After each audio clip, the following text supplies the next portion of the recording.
মুড়িওয়া কলপাতৰ পেপাই যেতিয়া বচন মাতে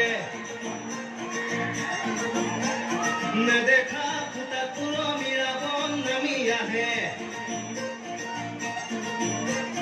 মুড়িওৱা কলপাতৰ পেপাই যেতিয়া বচন মাতে নেদেখা ফুটা তুলমী ৰাৱণ নামি আহে গীতাৰ কি বিননি হে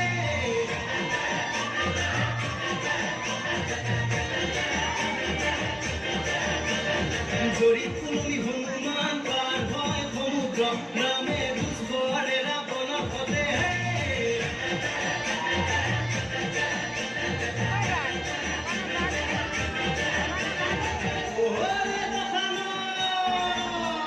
তালে তালে কৰা যুদ্ধৰ অন্তত কৰে সৰি পৰে ৰাৱণ দহুতাম ৰেকে